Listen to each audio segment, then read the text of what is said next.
سرکار دو عالم صلی اللہ علیہ وسلم کی بارگاہ میں ایک دفعہ ایک مہمان آ جاتا ہے تو آپ صلی اللہ علیہ وسلم ارشاد فرماتے ہیں اپنی امہات المومنین سے، اپنی بیویوں سے پوچھتے ہیں بتاؤ گھر میں کچھ ہے؟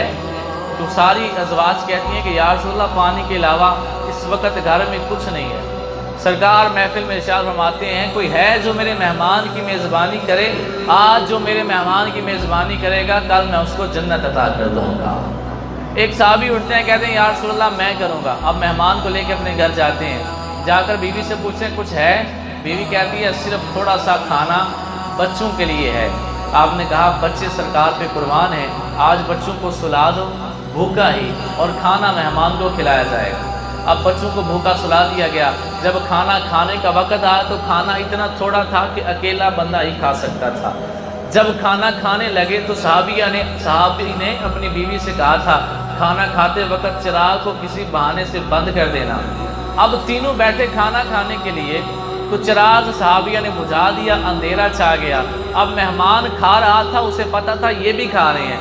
وہ دونوں کیا کرتے، دسترخوان پہ بیٹھے تھے، ہاتھ لاتے کھانے تک، لیکن ہاتھ خالی واپس لے جاتے اور منہ سے ایسی آوازیں نکالتے جس سے لگتا کہ یہ کھانا کھا رہے ہیں۔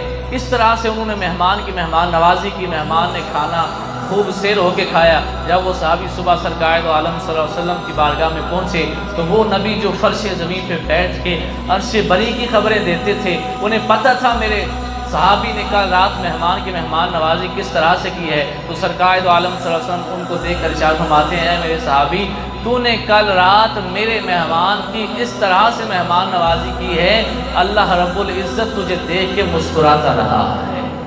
رب بھی تجھے دیکھ کے مسکرایا ہے، حالانکہ رب کا منہ نہیں ہے، یہاں پر مسکرانے سے مراد جیسا اس کی شان کے لائق ہے۔ جس طرح قرآن پاک کی آیت اللہ تعالیٰ فرماتا ہے اللہ یستہزئ بہم ویمدھم فی طغیانہم یعمہون، اللہ ان سے استہزاء فرماتا ہے، اور استہزاء کا مطلب ہوتا ہے مذاق۔ تو رب مذاق تو نہیں کر سکتا، تو یہ رب کی شان کے لائق ہے، ان باتوں کو ہم سمجھ نہیں سکتے۔ تو یہ سرکار نے فرمایا کہ تیری اس قربانی کی وجہ سے رب تجھے دیکھ کے مسکراتا رہا ہے۔